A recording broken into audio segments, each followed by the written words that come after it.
کون ہے وہاں؟ کون ہے؟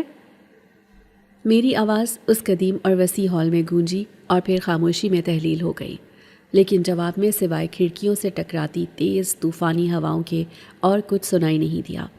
باہر آسمان پر بجلی کڑکی تو لائبریری کے اونچے روشن دانوں سے نیلی روشنی کا ایک ہیبت ناک سایہ اندر داخل ہوا اور کتابوں کی لمبی الماریوں پر ناچنے لگا۔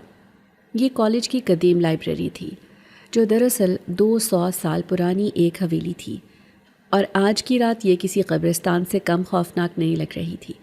دیواروں پر لٹکی پرانی پینٹنگز کی آنکھیں مجھے گھورتی ہوئی محسوس ہو رہی تھی، اور مجھے لگا جیسے میرے عقب میں کوئی سانس لے رہا ہے، مگر میں نے مڑ کر دیکھنے کی ہمت نہیں کی، کیونکہ پروفیسر سالار کی دھمکی میرے دماغ میں ہتھوڑے کی طرح برس رہی تھی کہ اگر صبح تک یہ ترجمہ مکمل نہ ہوا مناہل تو اسکالرشپ بھول جاؤ۔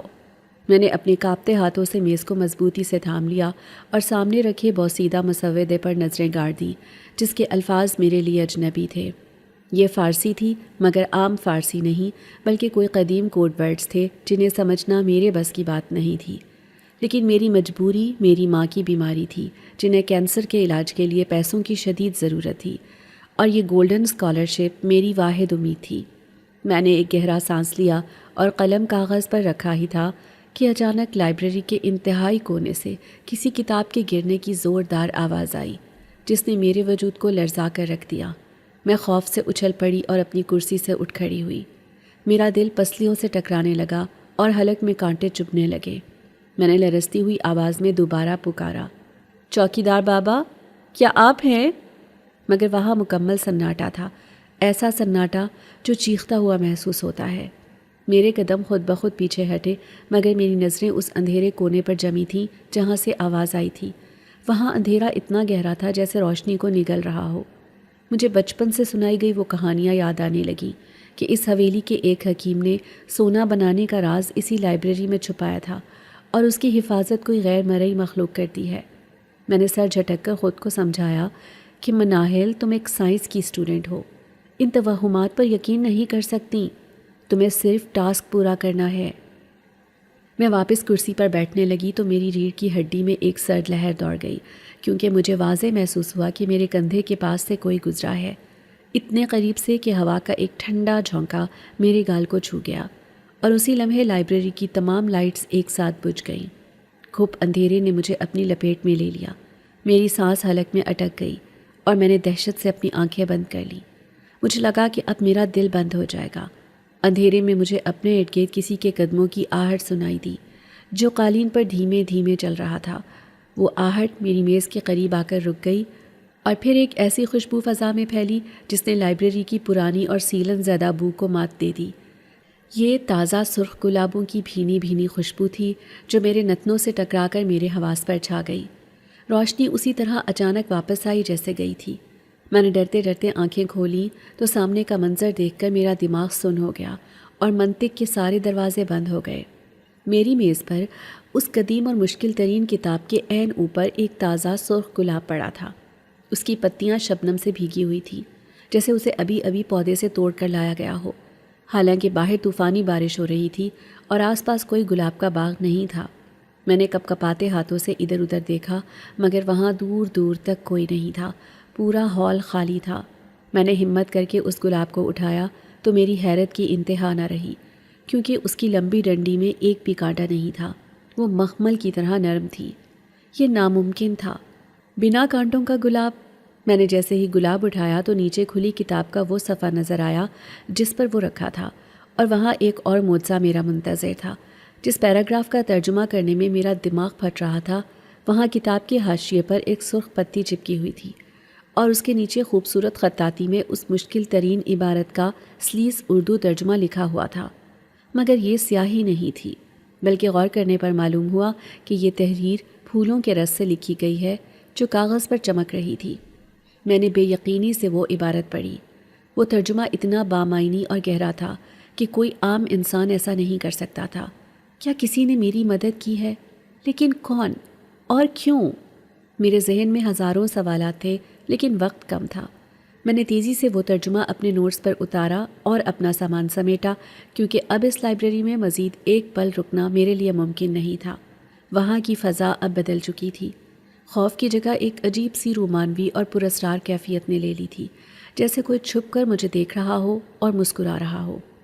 اگلی صبح جب میں پروفیسر سالار کے آفس میں داخل ہوئی تو وہ اپنی بڑی سی کرسی پر براجمان تھے اور ان کے چہرے پر ایک شاطرانہ مسکراہٹ تھی۔ انہوں نے مجھے دیکھتے ہی طنزیہ لہجے میں کہا، مس مناہل، مجھے امید ہے کہ آپ نے اپنا بوریا بستر باندھ لیا ہوگا، کیونکہ وہ مخطوطہ تو بڑے بڑے ماہرین لسانیات نہیں سمجھ سکے تو آپ کیا چیز ہیں۔ میں نے خاموشی سے اپنے نوٹس ان کی میز پر رکھ دیے۔ پروفیسر نے لاپرواہی سے فائل کھولی اور پہلی سطر پڑھتے ہی ان کے چہرے کا رنگ بدل گیا۔ ان کی آنکھیں حیرت سے پھیل گئیں اور وہ کرسی سے تھوڑا آگے جھک گئے۔ انہوں نے جلدی جلدی پورا صفحہ پڑھا اور پھر سر اٹھا کر مجھے یوں دیکھا جیسے میں کوئی خلائی مخلوق ہوں۔ ان کی آنکھوں میں ایک عجیب سی چمک تھی جو تعریف کی نہیں بلکہ لالچ کی تھی۔ انہوں نے مجھ سے پوچھا کہ تم نے یہ کیسے کیا؟ میں نے جھوٹ بولا، سر میں نے پوری رات لغت کی مدد لی اور محنت کی۔ پروفیسر سالار اپنی جگہ سے اٹھے اور میرے قریب آ کر کھڑے ہو گئے۔ ان کا لہجہ اب بدل چکا تھا، وہ نرم لیکن زہریلا تھا۔ انہوں نے کہا، ویل ڈن مناہل، میں مان گیا کہ تم واقعی ذہین ہو اور تم اس گولڈن اسکالرشپ کی حقدار بھی ہو، لیکن ابھی یہ گرانٹ تمہیں نہیں مل سکتی۔ یہ سنتے ہی میرے پیروں تلے سے زمین نکل گئی۔ میں نے تڑپ کر کہا، سر آپ نے وعدہ کیا تھا اور میری امی کا آپریشن اگلے ہفتے ہے، پلیز میرے ساتھ ایسا مت کریں۔ پروفیسر سالار نے ایک گہری سانس لی اور واپس اپنی کرسی پر بیٹھتے ہوئے انگلیوں کو آپس میں جوڑ لیا۔ انہوں نے کہا، دیکھو بیٹی، جذبات سے کام مت لو، یہ کالج انتظامیہ کا فیصلہ ہے کہ اتنی بڑی رقم دینے سے پہلے طالب علم کی مکمل جانچ پڑتال کی جائے۔ تم نے پہلا ٹیسٹ پاس کر لیا ہے لیکن اصل امتحان اب شروع ہوگا۔ تمہیں اگلے ایک ہفتے تک روزانہ رات کو لائبریری میں رک کر اسی طرح کی کچھ اور قدیم کتابیں ڈی کوڈ کرنی ہوں گی۔ اگر تم نے یہ کر لیا تو اسکالرشپ کا چیک اگلے پیر تمہارے ہاتھ میں ہوگا، ورنہ یونیورسٹی کے دروازے تمہارے لیے ہمیشہ کے لیے بند ہو جائیں گے۔ میرے پاس انکار کی کوئی گنجائش نہیں تھی۔ ایک طرف میری خودداری اور خوف تھا اور دوسری طرف ہسپتال کے بستر پر پڑی میری ماں کی زندگی۔ میں نے بوجھل دل کے ساتھ اس بات میں سر ہلا دیا۔ پروفیسر کی آنکھوں میں فتح کی چمک تھی، جیسے انہوں نے شکار کو جال میں پھنسا لیا ہو۔ مجھے نہیں معلوم تھا کہ وہ مجھ سے کوئی علم نہیں بلکہ اس عمارت کے چھپے ہوئے خزانوں کا راستہ ڈھونڈوا رہے ہیں، اور میں انجانے میں ایک بہت بڑی سازش کا مہرہ بننے جا رہی تھی۔ اسی رات میں دوبارہ لائبریری کے مرکزی دروازے پر کھڑی تھی۔ چوکیدار بابا میرے لیے دروازہ کھول کر بڑبڑاتے ہوئے چلے گئے کہ یہ پروفیسر بھی پاگل ہے اور بچوں کو بھی پاگل کر دے گا۔ میں نے اندر قدم رکھا تو ہال میں وہی مخصوص خاموشی اور کتابوں کی قدیم بو میرا استقبال کر رہی تھی۔ آج رات خوف کچھ کم تھا اور تجسس زیادہ تھا۔ میں اپنی اسی پرانی جگہ پر آ کر بیٹھ گئی جہاں کل بیٹھی تھی۔ میری نظریں غیر ارادی طور پر ارد گرد بھٹک رہی تھی کہ شاید وہ پراسرار مددگار دوبارہ آئے گا۔ کیا وہ کوئی انسان ہے یا میرا وہم؟ میں نے کتاب کھولی تو دل زور سے دھڑکا، کیونکہ آج کتاب کا موضوع کل سے بھی زیادہ پیچیدہ تھا۔ یہ کیمیا گری اور دھاتوں کو تبدیل کرنے کے فارمولے تھے جو اشاروں کے نایوں میں لکھے تھے۔ میں نے سر پکڑ لیا اور بے بسی سے چھت کی طرف دیکھا اور دھیمی آواز میں بڑبڑائی، اے اللہ میری مدد کر۔ ابھی میرے الفاظ میرے منہ میں ہی تھے کہ مجھے اپنی میز پر ہلکی سی آہٹ محسوس ہوئی۔ میں نے جھٹکا کھا کر نیچے دیکھا تو وہاں ایک اور تازہ سرخ اور کانٹوں سے پاک گلاب رکھا ہوا تھا۔ اس بار میں نے ادھر ادھر دیکھنے میں وقت ضائع نہیں کیا بلکہ بلند آواز میں کہا، تم جو بھی ہو سامنے کیوں نہیں آتے؟ میری آواز ہال میں گونجی مگر کوئی جواب نہیں آیا۔ بس اچانک ایک کتاب شیلف سے باہر نکلی اور ہوا میں تیرتی ہوئی میری میز پر آ گری۔ وہ خود بخود کھلی اور اس کے صفحات تیزی سے پلٹنے لگے اور ایک خاص صفحے پر آ کر رک گئے جہاں آج کے مسئلے کا حل موجود تھا۔ میرا دل خوف اور حیرت کے ملے جلے جذبات سے بھر گیا۔ یہ کوئی انسان نہیں ہو سکتا تھا، یہ یقینی طور پر کوئی مافوق الفطرت چیز تھی۔ لیکن عجیب بات یہ تھی کہ مجھے اس سے خطرہ محسوس نہیں ہو رہا تھا بلکہ ایک اپنائیت کا احساس ہو رہا تھا۔ میں نے ہمت کر کے گلاب اٹھایا اور اسے اپنی ناک کے قریب لے گئی۔ اس کی خوشبو نے میرے اعصاب کو پرسکون کر دیا۔ میں نے محسوس کیا کہ لائبریری کے اونچے شیلفز کے پیچھے سے دو آنکھیں مجھے مسلسل دیکھ رہی ہیں۔ وہ نظریں بھاری تھیں مگر ان میں تپش نہیں تھی بلکہ ایک عجیب سی ٹھنڈک تھی۔ میں نے ترجمہ لکھنا شروع کیا اور اس دوران میں مسلسل باتیں کرتی رہی۔ شکریہ، تم نے میری بہت بڑی مشکل آسان کر دی ہے۔ میں نہیں جانتی تم کون ہو، لیکن تم پروفیسر سالار سے بہتر ہو۔ جب میں نے پروفیسر کا نام لیا تو اچانک لائبریری کا درجہ حرارت گر گیا اور کھڑکی زور سے کھڑکھڑائی، جیسے کسی کو غصہ آیا ہو۔ مجھے سمجھ آ گئی کہ میرا یہ خفیہ دوست پروفیسر کو پسند نہیں کرتا۔ میں نے جلدی جلدی اپنا کام ختم کیا۔ اس رات مجھے لائبریری سے جاتے ہوئے ایسا لگا جیسے کوئی دروازے تک مجھے چھوڑنے آیا ہو۔ میں نے پلٹ کر دیکھا تو سیڑھیوں کے پاس ایک دھندلا سا ہیولا کھڑا نظر آیا۔ وہ انسانوں جیسا تھا، مگر اس کا قد عام انسانوں سے کہیں زیادہ نکلتا ہوا اور لباس کسی قدیم شہزادے جیسا تھا۔ میں نے پلک جھپکی تو وہ غائب ہو چکا تھا، مگر میرے دل میں یہ یقین بیٹھ گیا کہ میں تنہا نہیں ہوں۔ اس ویران حویلی میں کوئی اور بھی بستا ہے جو میرا محافظ بن چکا ہے۔ اگلے چند دن اسی معمول پر گزرے۔ ہر رات میں لائبریری جاتی، مجھے میری میز پر ایک سرخ گلاب ملتا اور مشکل ترین سوالوں کے جوابات کسی نہ کسی پراسرار طریقے سے میرے سامنے آ جاتے۔ کبھی کتاب پر لکھی تحریر خود بخود بدل جاتی تو کبھی ہوا میں تیرتے ہوئے صفحات میرے سامنے آ جاتے۔ پروفیسر سالار میری کارکردگی سے بے حد خوش لیکن ساتھ ہی ساتھ مشکوک بھی ہوتے جا رہے تھے۔ وہ روزانہ مجھ سے پوچھتے کہ تم یہ سب کیسے کر رہی ہو، اور میں ہر بار بات ٹال دیتی، لیکن مجھے اندازہ نہیں تھا کہ پروفیسر کی شیطانیت کس حد تک جا سکتی ہے۔ 5ویں رات جب میں لائبریری میں سیڑھی پر چڑھ کر سب سے اوپر والے شیلف سے ایک بھاری جلد نکالنے کی کوشش کر رہی تھی تو اچانک میرا پاؤں پھسل گیا۔ سیڑھی اپنی جگہ سے ہلی اور میرا توازن بگڑ گیا۔ میں نے گھبرا کر ہوا میں ہاتھ چلائے مگر پکڑنے کو کچھ نہ تھا۔ میں تقریباً 15 فٹ کی بلندی سے نیچے گر رہی تھی اور موت میرے سامنے ناچ رہی تھی۔ میں نے چیخ مارتے ہوئے آنکھیں بند کر لیں اور زمین سے ٹکرانے کا انتظار کرنے لگی، مگر وہ ٹکراؤ کبھی نہیں ہوا۔ گرنے سے پہلے ہی ہوا میں کسی مضبوط، ٹھنڈے اور توانا وجود نے مجھے تھام لیا۔ یہ گرفت لوہے جیسی مضبوط مگر پھولوں جیسی نرم تھی۔ وقت جیسے تھم سا گیا۔ میں نے دھیرے دھیرے اپنی آنکھیں کھولیں تو میری سانس حلق میں اٹک گئی۔ میں زمین پر نہیں بلکہ ہوا میں معلق تھی، اور مجھے تھامنے والا وہ شخص تھا جسے میں نے اس رات دھندلے سائے میں دیکھا تھا۔ اس کا چہرہ کسی یونانی دیوتا کی طرح تراشا ہوا تھا، رنگت برف جیسی سفید اور آنکھیں گہری جھیل جیسی نیلی تھیں جن میں صدیوں کی ویرانی اور پراسرار کشش تھی۔ اس نے مجھے آہستگی سے زمین پر اتارا۔ اس کا لمس برف جیسا ٹھنڈا تھا جس سے میرے جسم میں سنسنی دوڑ گئی۔ اس نے مجھے چھوڑا نہیں بلکہ اس کا ایک ہاتھ اب بھی میری کمر پر تھا، جیسے اسے ڈر ہو کہ میں دوبارہ گر جاؤں گی۔ اس نے پہلی بار اپنی زبان کھولی تو اس کی آواز ایسی تھی جیسے گہرے کنویں سے آ رہی ہو، بھاری، روبدار مگر انتہا سے زیادہ مسحور کن۔ اس نے کہا، سنبھل کر لڑکی، اگر تمہیں کچھ ہو جاتا تو ان کتابوں کا دل بند ہو جاتا۔ میں پتھر کا بت بنی اسے دیکھتی رہی۔ میرے منہ سے بمشکل نکلا، تم کون ہو؟ اس کے لبوں پر ایک دل آویز مگر اداس مسکراہٹ ابھری۔ اس نے میرے چہرے سے بکھری ہوئی لٹ ہٹا کر کان کے پیچھے کی اور بولا، لوگ مجھے وہم کہتے ہیں، خوف کہتے ہیں، لیکن میں شاہویز ہوں، اس جگہ کا محافظ، اور اب شاید تمہارا بھی۔ اس کے اس جملے نے میرے دل کی دھڑکنیں روک دیں۔ میں سمجھ گئی کہ یہ کوئی انسان نہیں بلکہ وہ جنزادہ ہے جس کے بارے میں لوگ کہانیاں سناتے ہیں۔ خوف کا ایک ریلا آیا مگر اس کی آنکھوں میں دیکھ کر وہ خوف فوراً ہی ختم ہو گیا۔ وہاں صرف تحفظ کا احساس تھا۔ شاہویز نے اپنی بات جاری رکھتے ہوئے کہا، میں تمہارے سامنے اس لیے آیا ہوں کیونکہ خطرہ اب بڑھ چکا ہے مناہل۔ پروفیسر سالار تم سے جو ترجمہ کروا رہا ہے وہ کوئی علم نہیں ہے، وہ مجھے اور اس حویلی کی روح کو قید کرنے کی سازش ہے۔ وہ تمہیں استعمال کر رہا ہے تاکہ وہ اس دروازے تک پہنچ سکے جو پچھلی 2 صدیوں سے بند ہے۔ میں نے حیرت سے پوچھا کہ کون سا دروازہ؟ شاہویز کی آنکھوں کا رنگ گہرا نیلا ہو گیا اور اس نے سنجیدگی سے کہا کہ وہ دروازہ جس کے پیچھے موت اور لالچ قید ہے۔ اگر وہ کھل گیا تو یہ لائبریری، یہ حویلی اور شاید تم بھی نہیں بچو گی۔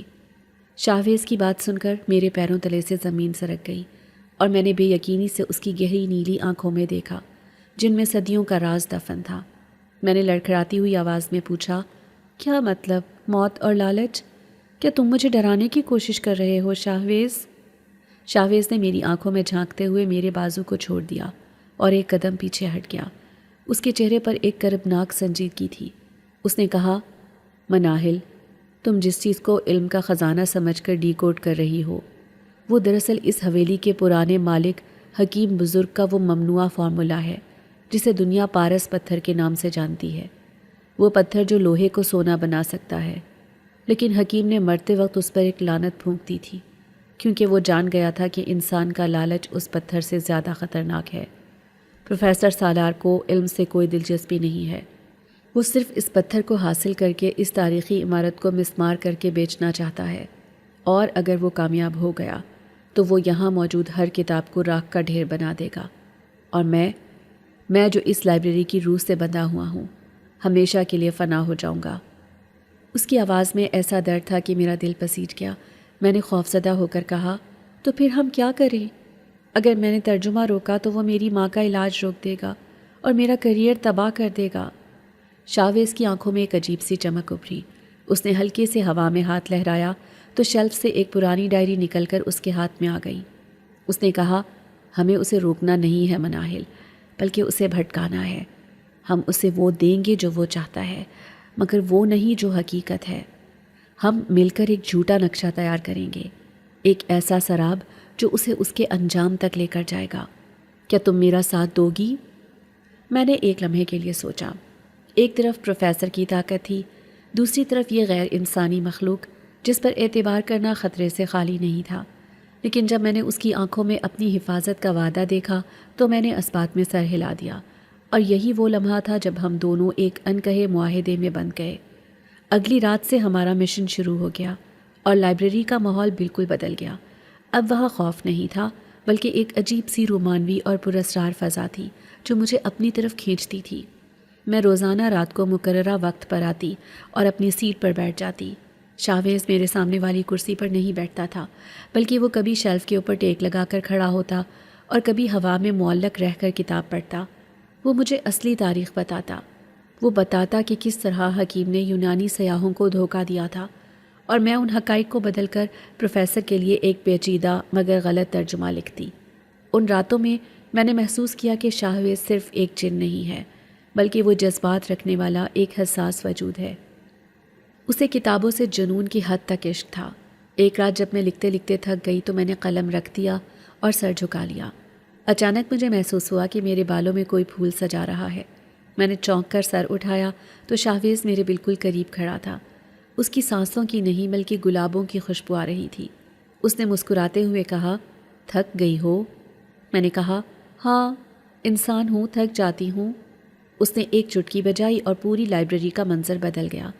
چھت سے ہزاروں چھوٹے چھوٹے جگنو نیچے اتر آئے اور ہمارے گرد حالہ بنا لیا۔ ہر میز پر خود بخود تازہ گلاب کے پھول کھل اٹھے۔ یہ منظر اتنا سحر انگیز تھا کہ میں سب کچھ بھول گئی۔ شاویز نے دھیمی آواز میں کہا، میں نے 200 سالوں میں بہت سے انسان دیکھے ہیں مناہل، مگر تم پہلی ہو جس نے کتابوں کو چھونے سے پہلے اجازت مانگی، جس نے میرے وجود سے خوف کھانے کے بجائے مجھ سے بات کی۔ میں تمہیں تھکنے نہیں دوں گا۔ اس کی بات میں جو اپنائیت تھی اس نے میرے دل میں ایک ہلچل مچا دی۔ میں جانتی تھی کہ یہ عشق ممنوع ہے، وہ آگ ہے اور میں مٹی، ہمارا کوئی جوڑ نہیں۔ لیکن ان خاموش راتوں میں لائبریری کی دیواروں نے ہماری محبت کی گواہی دینا شروع کر دی تھی۔ ہم بڑی بہارت سے پروفیسر سالار کو بے وقوف بنا رہے تھے۔ میں روز صبح انہیں جو نوٹس دیتی وہ اسے دیکھ کر خوشی سے پھولے نہ سماتے۔ ان کی آنکھوں میں لالچ بڑھتا جا رہا تھا، اور وہ بار بار کہتے کہ بس مناہل، ہم منزل کے بہت قریب ہیں۔ میں دل ہی دل میں خوش ہوتی کہ ہم جیت رہے ہیں، لیکن میں بھول گئی تھی کہ شیطان اتنی آسانی سے ہار نہیں مانتا۔ پروفیسر سالار ایک شاطر اور گھاگ انسان تھا، جس سے شک ہو چکا تھا کہ ایک معمولی طالبہ اتنی پیچیدہ قدیم فارسی اتنی آسانی سے کیسے حل کر رہی ہے۔ 10ویں رات جب میں لائبریری میں داخل ہوئی تو مجھے ماحول میں کچھ عجیب سا تناؤ محسوس ہوا۔ شاویز کہیں نظر نہیں آ رہا تھا۔ میں نے اسے 2-3 بار پکارا مگر کوئی جواب نہیں آیا۔ میں پریشانی کے عالم میں اپنی سیٹ پر بیٹھی اور کام شروع کر دیا۔ میں نے عادت کے مطابق بلند آواز میں کہا، شاویز، کہاں ہو تم؟ آج یہ عبارت بہت مشکل ہے، مجھے تمہاری مدد چاہیے۔ ابھی میں نے یہ جملہ کہا ہی تھا کہ اچانک میز کے نیچے لگا ایک چھوٹا سا لال بلب جلا اور بجھ گیا۔ میرا ماتھا ٹھنکا۔ میں نے جھک کر دیکھا تو میز کے نچلے حصے میں ایک جدید ترین وائس ریکارڈر اور ایک ننھا سا خفیہ کیمرہ نصب تھا جو مسلسل ریکارڈنگ کر رہا تھا۔ میرے پورے جسم میں سنسنی دوڑ گئی۔ اس کا مطلب ہے پروفیسر ہماری باتیں سن رہا ہے، لیکن شاہویز کی آواز تو ریکارڈ نہیں ہوتی۔ پروفیسر کو صرف میری آواز سنائی دے رہی ہوگی کہ میں کسی سے باتیں کر رہی ہوں۔ میں نے گھبرا کر ریکارڈ اکھاڑنا چاہا، مگر تبھی میری جیب میں پڑا موبائل فون زور زور سے بجنے لگا۔ اس ویرانے میں فون کی گھنٹی کسی دھماکے سے کم نہیں تھی۔ میں نے کانپتے ہاتھوں سے اسکرین دیکھی تو اس پر پروفیسر سالار کا نام جگمگا رہا تھا۔ میں نے فون اٹھایا تو دوسری طرف سے پروفیسر کی سرد اور غضبناک آواز آئی، تو یہ کھیل کھیل رہی تھی میرے ساتھ تم مناہل؟ میں نے سوچا نہیں تھا کہ تم اتنی بڑی دھوکے باز نکلو گی۔ میرا حلق خشک ہو گیا اور میں نے لرزتی آواز میں صفائی دینے کی کوشش کی کہ سر آپ کیا کہہ رہے ہیں، میں سمجھ نہیں پا رہی۔ پروفیسر نے ایک زوردار کہکہا لگایا جو فون کے اسپیکر سے نکل کر لائبریری کے سناٹے میں زہر گھول گیا۔ انہوں نے کہا، بے وقوف مت بناؤ لڑکی مجھے، میں پچھلے 2 دن سے تمہیں مانیٹر کر رہا ہوں۔ تم خالی ہواؤں سے باتیں کرتی ہو، تم کسی اندیکھی چیز سے مدد مانگتی ہو۔ مجھے نہیں پتا کہ تم نے کون سا کالا جادو کیا ہے یا تم ذہنی مریض ہو، لیکن ایک بات طے ہے کہ تم مجھے گمراہ کر رہی ہو۔ جو ترجمہ تم نے مجھے کل دیا تھا، میں نے اسے ایران کے ایک ماہر کو بھیجا اور اس نے بتایا کہ یہ سب بکواس ہے۔ تم میرا وقت برباد کر رہی ہو اور اس کی سزا تمہیں ملے گی۔ میں رونے لگی اور منتیں کرنے لگی کہ سر پلیز میری مجبوری سمجھے، مجھے پیسوں کی ضرورت ہے۔ پروفیسر کا لہجہ مزید سخت اور شفاف ہو گیا۔ اس نے کہا، پیسے تو اب تمہیں تب ملیں گے جب تم مجھے آج رات وہ اصل چابی لا کر دو گی، اور اگر تم نے انکار کیا تو سن لو، میں نے ابھی تمہاری والدہ کو ہسپتال میں فون کیا تھا اور انہیں بتا دیا ہے کہ ان کی بیٹی راتوں کو کالج میں پڑھتی نہیں بلکہ غیر اخلاقی سرگرمیوں میں ملوث ہے اور اسے کالج سے نکالا جا رہا ہے۔ یہ سنتے ہی میرے پیروں تلے سے زمین نکل گئی۔ میں نے چیخ کر کہا، نہیں سر، آپ ایسا نہیں کر سکتے، میری ماں دل کی مریضہ ہیں، وہ یہ صدمہ برداشت نہیں کر پائیں گی۔ پروفیسر نے بے رحمی سے کہا، وہ تمہارا مسئلہ ہے، میرے پاس تمہاری وہ ریکارڈنگز ہیں جن میں تم کسی شاہویز سے بات کر رہی ہو اور عشق لڑا رہی ہو۔ سوچو، جب یہ ریکارڈنگز پوری یونیورسٹی سنے گی تو تمہاری کیا عزت رہ جائے گی؟ اب فیصلہ تمہارے ہاتھ میں ہے۔ مجھے آج رات 12 بجے تک اس تہہ خانے کا اصل راستہ چاہیے، ورنہ کل صبح تمہاری عزت اور تمہاری ماں کی زندگی دونوں ختم سمجھو۔ یہ کہہ کر اس نے فون کاٹ دیا۔ میں وہیں فرش پر گر گئی اور پھوٹ پھوٹ کر رونے لگی۔ مجھے اپنی بے بسی پر شدید غصہ آ رہا تھا۔ تبھی اچانک لائبریری میں ایک شدید طوفان اٹھا۔ کھڑکیاں زور زور سے بجنے لگیں اور کتابیں شیلف سے گرنے لگیں۔ چھت کا فانوس خطرناک حد تک جھولنے لگا۔ یہ شاہویز کا غصہ تھا۔ وہ اچانک میرے سامنے ظاہر ہوا۔ اس کا انسانی روپ اب بدل رہا تھا۔ اس کی آنکھیں انگاروں کی طرح دہک رہی تھیں اور اس کے جسم سے دھوئیں کے مرغولے نکل رہے تھے۔ اس نے گرجدار آواز میں کہا، اس کمینے انسان کی اتنی ہمت کہ اس نے تمہیں رلایا، میں آج اس کی بوٹیاں نوچ لوں گا، میں اسے زندہ نہیں چھوڑوں گا مناہل۔ شاہویز غصے میں لائبریری کے دروازے کی طرف بڑھا۔ اسے اس حالت میں دیکھ کر میں خوفزدہ ہو گئی، کیونکہ میں جانتی تھی کہ اگر اس نے پروفیسر کو مار دیا تو میں پولیس اور قانون کے شکنجے میں آ جاؤں گی اور میری ماں کا علاج کبھی نہیں ہو سکے گا۔ میں نے دوڑ کر شاہویز کا بازو پکڑ لیا۔ اس کا جسم آگ کی طرح گرم تھا۔ میں نے روتے ہوئے کہا، نہیں شاہویز، رک جاؤ، اگر تم نے اسے مار دیا تو سب ختم ہو جائے گا، وہ مجھے بدنام کر دے گا، میری ماں مر جائے گی، خدا کے لیے اسے مت مارو۔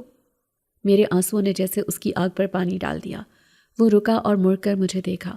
اس کا چہرہ آہستہ آہستہ واپس انسانی شکل میں آنے لگا، مگر اس کی آنکھوں میں اب بھی شدید نفرت تھی۔ اس نے دانت پیس کر کہا، تو پھر ہم کیا کریں؟ کیا تم اس کے سامنے ہتھیار ڈال دو گی؟ کیا تم اسے وہ راستہ بتا دو گی جس سے یہ سب تباہ ہو جائے گا؟ میں نے نفی میں سر ہلایا اور آنسو پونچھے۔ میرے اندر ایک عجیب سی مضبوطی آ گئی تھی۔ یہ ڈر کے بعد کی ہمت تھی۔ میں نے شاہویز کی آنکھوں میں دیکھ کر کہا، ہم اسے راستہ بتائیں گے، لیکن وہ راستہ نہیں جو وہ مانگ رہا ہے۔ ہم اسے وہ راستہ بتائیں گے جو تم جانتے ہو۔ ہم اسے اس کی اپنی موت کے پاس بھیجیں گے۔ شاہویز مجھے سوالیہ نظروں سے دیکھنے لگا۔ میں نے کہا، تم نے بتایا تھا نا کہ تہہ خانے میں ایک جال ہے، ایک دھوکہ ہے۔ شاہویز کے ہونٹوں پر ایک معنی خیز مسکراہٹ ابھری۔ اس نے کہا، ہاں، وہاں ایک صندوق ہے جو سب کو اپنی طرف بلاتا ہے۔ میں نے کہا، تو ٹھیک ہے، آج رات ہم پروفیسر کو وہی لے جائیں گے۔ میں اسے وہ نقشہ دوں گی جو اسے سیدھا اس تہہ خانے کے دروازے تک لے جائے گا۔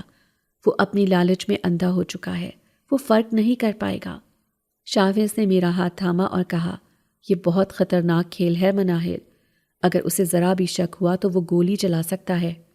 میں نے فیصلہ کن لہجے میں کہا کہ اب میرے پاس کھونے کے لیے کچھ بھی نہیں ہے شاویز، اس نے میری ماں پر وار کر کے غلطی کر دی ہے، اب وہ یا تو پاگل ہو کر نکلے گا یا برباد ہو کر۔ شاویز نے سر ہلایا اور ایک پرانی بوسیدہ کتاب میری طرف بڑھائی جس کی جلد چمڑے کی تھی اور اس پر عجیب و غریب نشانات بنے ہوئے تھے۔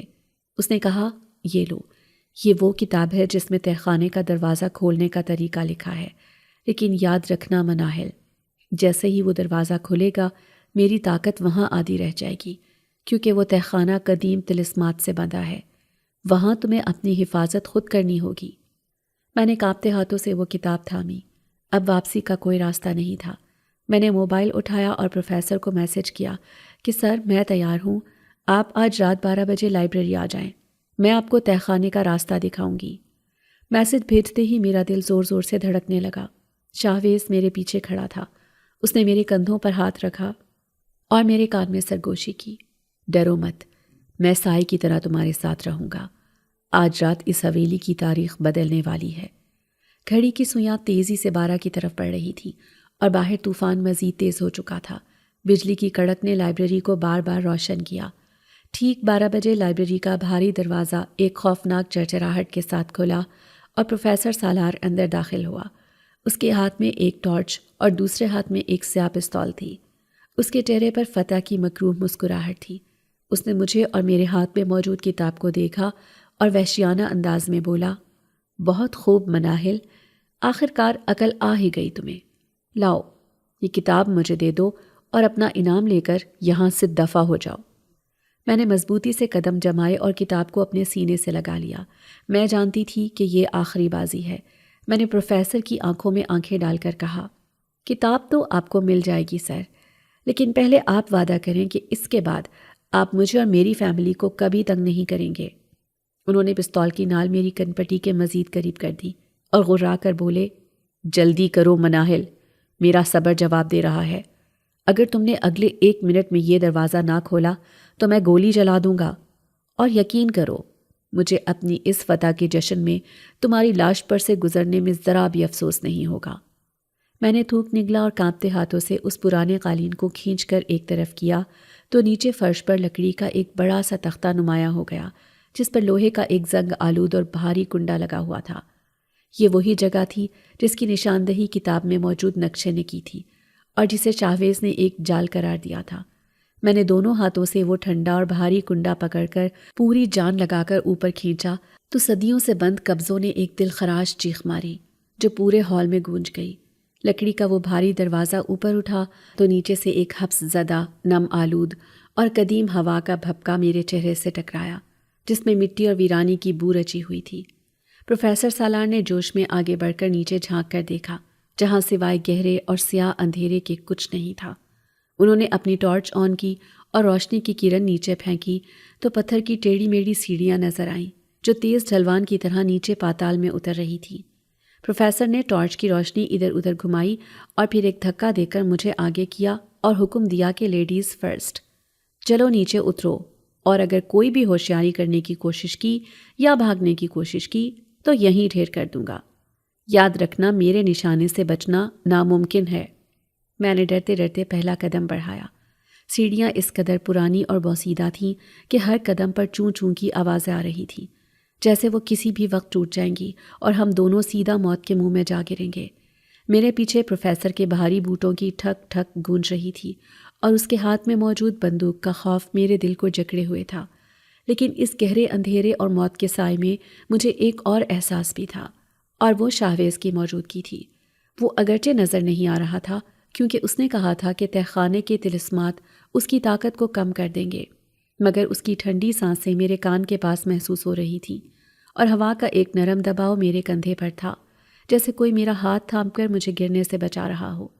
شاویز نے میرے کان میں سرگوشی کی، گھبراؤ مت مناہل، بس اسے نیچے لے جاؤ، یہ اپنی قبر میں خود اتر رہا ہے۔ ہم جیسے جیسے نیچے اتر رہے تھے درجہ حرارت گرتا جا رہا تھا اور خاموشی اتنی گہری تھی کہ مجھے اپنی اور پروفیسر کی سانسیں بھی سنائی دے رہی تھیں۔ سیڑھیاں ختم ہوئی تو ہم ایک وسیع و عریض تہخانے میں پہنچ گئے جس کی چھت بہت نیچی تھی اور دیواریں کچی مٹی اور اینٹوں کی بنی تھیں۔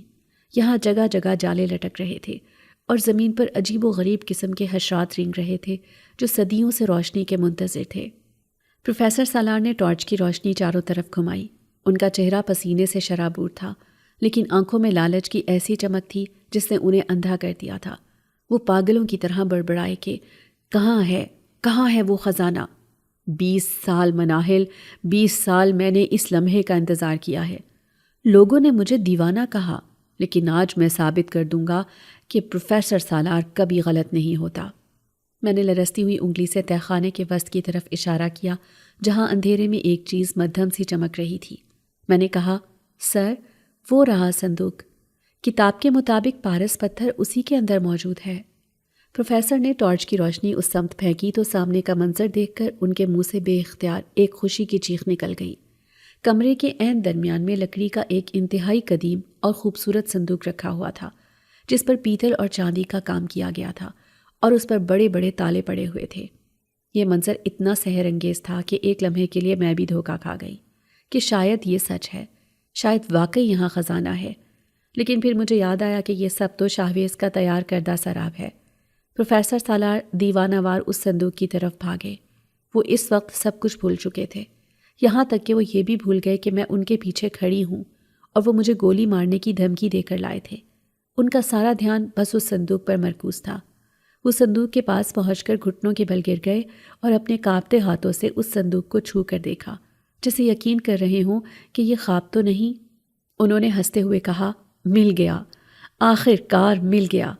اب یہ دنیا میرے قدموں میں ہوگی۔ میں اس گھٹیا کالج کو بیچ دوں گا، اس لائبریری کو آگ لگا دوں گا اور دنیا کا امیر ترین انسان بن جاؤں گا۔ ان کی باتیں سن کر مجھے شدید گھن آئی۔ یہ شخص علم کا دشمن تھا اور صرف اپنی ہوس کا پجاری تھا۔ پروفیسر نے صندوق پر لگے تالوں کو دیکھا اور پھر جیب سے ایک بھاری اوزار نکالا جو وہ شاید اسی مقصد کے لیے ساتھ لائے تھے۔ انہوں نے وحشیانہ انداز میں تالے توڑنا شروع کر دیے۔ ہر ضرب کے ساتھ تہخانے میں گونج پیدا ہوتی تھی۔ میں کونے میں کھڑی یہ تماشا دیکھ رہی تھی اور دل ہی دل میں دعائیں مانگ رہی تھی کہ کب یہ کھیل ختم ہوگا۔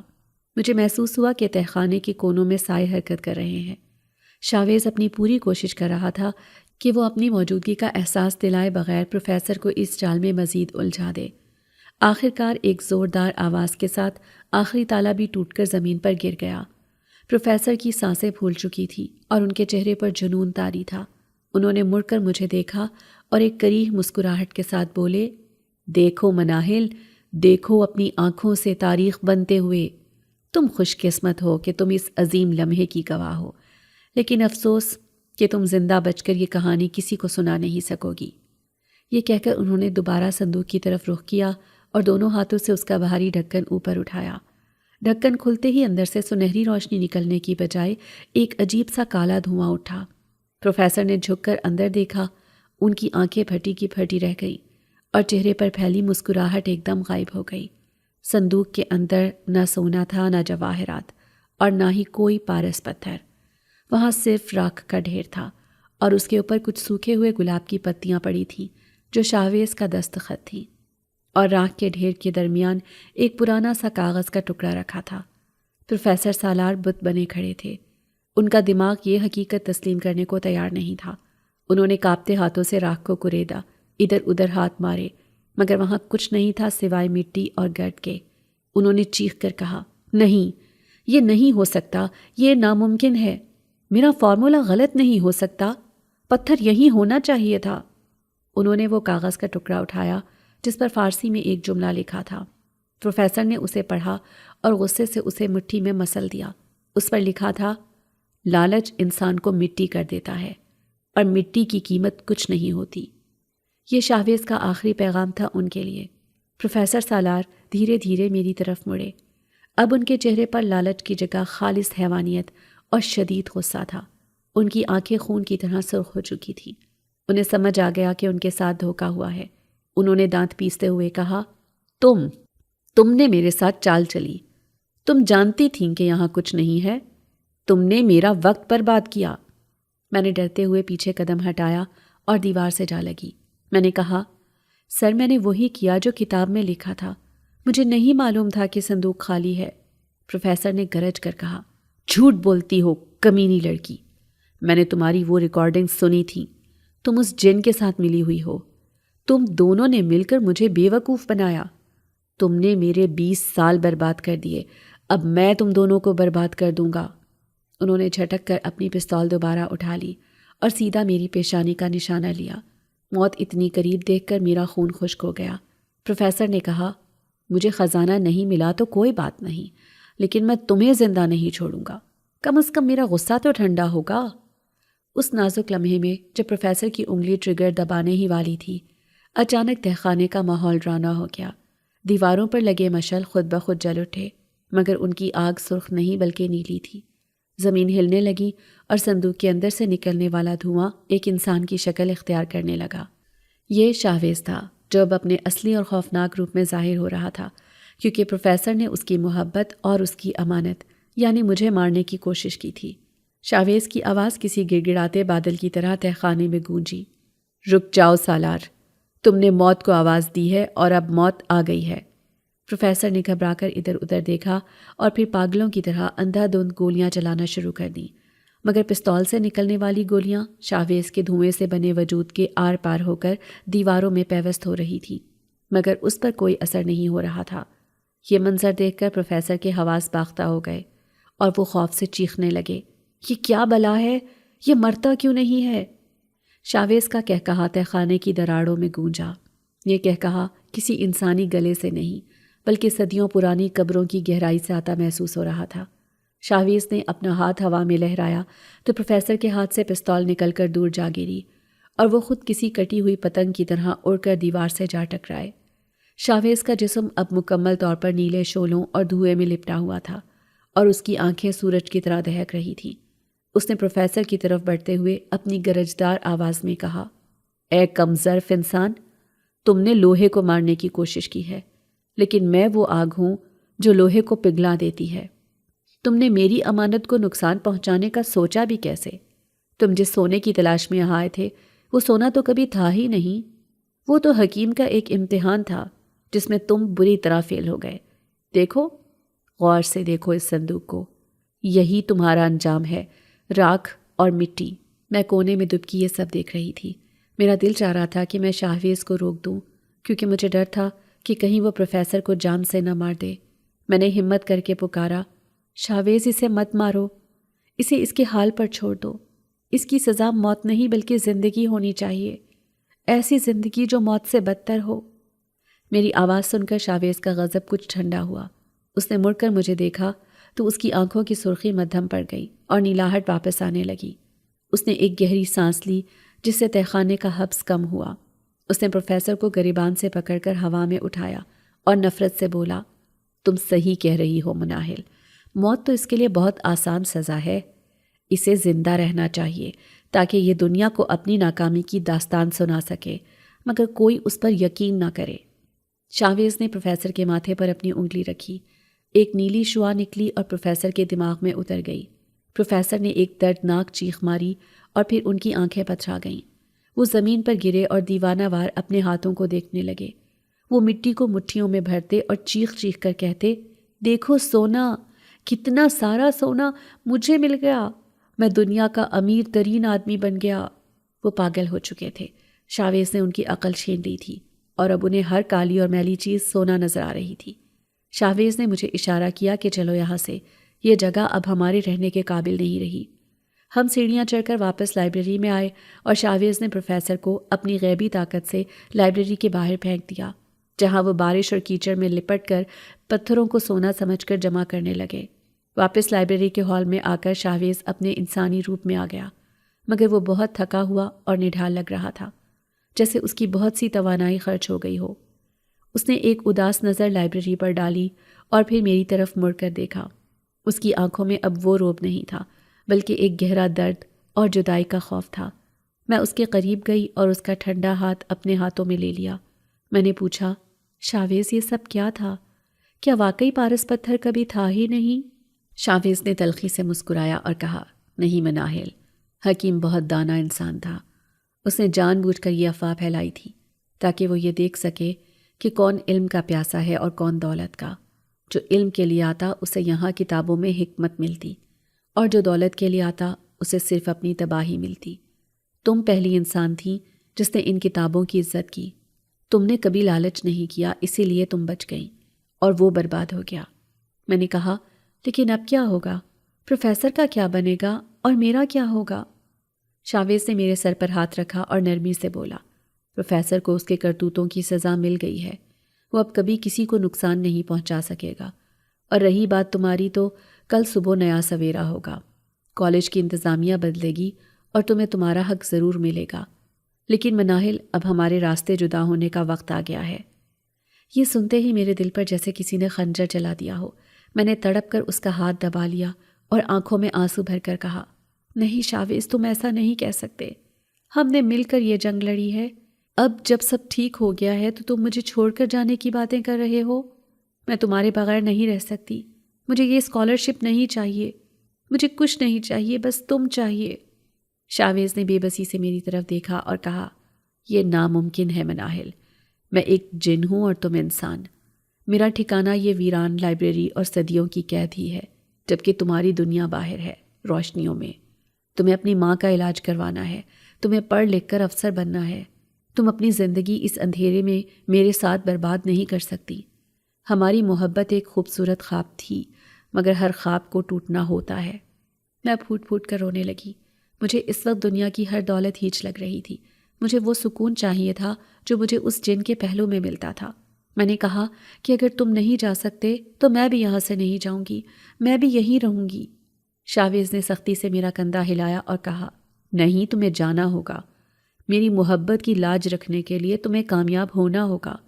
اگر تم یہاں رہ گئیں تو میری قربانی رائیگاں جائے گی۔ کیا تم چاہتی ہو کہ میں ہمیشہ تکلیف میں رہوں؟ میں نے نفی میں سر ہلایا۔ میں اسے تکلیف نہیں دے سکتی تھی۔ اگلی صبح کالج میں ہنگامہ برپا تھا۔ پروفیسر سالار کو کالج کے گیٹ کے باہر سے پاگل پن کی حالت میں برآمد کیا گیا تھا۔ وہ ہر آنے جانے والے کو پتھر دکھا کر کہتے تھے کہ یہ دیکھو، خالص سونا ہے۔